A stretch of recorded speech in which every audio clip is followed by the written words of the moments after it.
चाहूँगा चेयरमैन साहब, दो चीज़ों की और चिंता करो। कारण कि जब यहाँ 300 साढ़े 300 मकान होंगे तो इनकी छोटी मोटी आवश्यकता की 10-15 दुकानों की आवश्यकता पड़े, वो जरूर बना करके, ताकि क्या है कि उनकी आवश्यकता के लिए यहाँ से ठेठ शहर में जा कर के लाना इनके लिए संभव नहीं हो। उसको प्राथमिकता से खड़ा कर दें ताकि यहाँ रहने वाले व्यक्ति को उसकी आवश्यकता की मिनिमम चीज़ें, 10-12 ऐसी चीज़ें जो जीवन में आवश्यक होती है, हर रोज़ हर समय काम पड़ता है, वो यहाँ मिल जाए।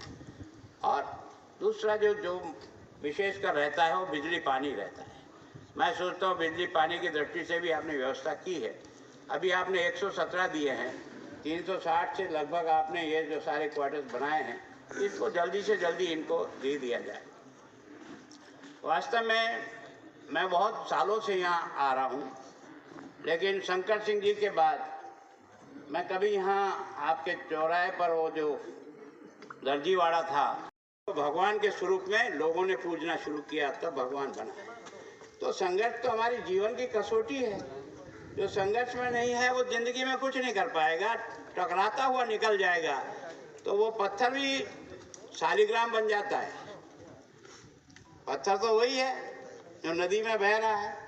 कुछ पत्थर साइड पे खिसक जाते हैं, वो दीवार में काम आते हैं, और कुछ धारा में चपेटे खाता जाता, एक दिन उसका स्वरूप बनते बनते वो महादेव बन जाता है। तो वास्तव में संघर्ष जीवन का आभूषण है, डरने की कोई आवश्यकता नहीं।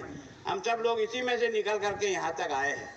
9,000 करोड़ 79,000 करोड़ रुपया रखा है, जो 66% मकान बनाने की पिछली बार की योजना से अधिक है। इसका मतलब उनके दिमाग में है कि जब आदमी स्वयं अपने मकान में रहता है तो उसके विकास का दरवाज़ा और तेज़ी से चलता है, उसके बच्चों का डेवलपमेंट भी अच्छी तरह से होता है। और जब ये योजना आई थी तो मैंने उदयपुर में प्रयास किया, आपके यहाँ क्या किया मुझे मालूम नहीं। मैंने इस योजना के पहले पूरे शहर का सर्वे कराया। बनाने वाली तो डूंगरपुर की जनता है। डूंगरपुर की जनता ने जो आशीर्वाद हमको और हमारी पार्टी को मिला है, हमारा धर्म और फर्ज बनता है कि हम इसी उम्मीदों पर खरे उतरे, इसकी कसौटी पर हम अपने काम को ठीक प्रकार से बना सकें। और वास्तव में जो आज 117 ये प्रधानमंत्री आवास योजना सारे देश में एक तरह से लोगों के लिए एक तरह से बहुत बड़ी मददगार। शहरों में जन आवास योजना के तहत हुआ, गाँव में प्रधानमंत्री आवास योजना के तहत।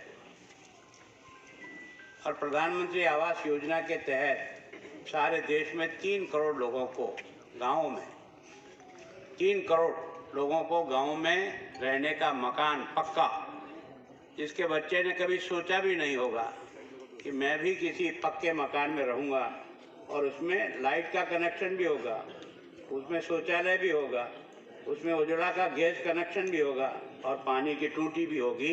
ये शायद देश में पहली बार हुआ है। तो जनता आज नहीं कल तेरे को सर माथे पे देगी। और आज आपका और मेरा ये सम्मान करते हैं ना, तो आपके काम और आपकी योग्यता और आपके समर्पण और आपकी सेवा को करते हैं। अगर इसमें कोई कमी डाल दी तो यही जनता आपको चुनती भी है और जनता रगड़ती भी है। इसका भी ध्यान में रखना चाहिए। जनता चुनती भी है, जनता रगड़ती भी है।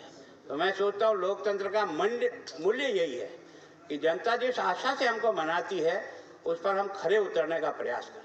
उस पर हमें, अब सरकार न आई तो आपको कष्ट ज़्यादा होता है, लेकिन इसके बीच में भी 3-4 सरकारें आ गई ना, तो भी अपन चलेंगे ना, तो घबराने की जरूरत नहीं है। सरकार अपना काम करती है, पर अपना काम करते हैं।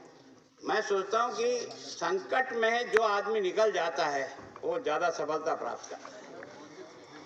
अगर कई लोग मेरी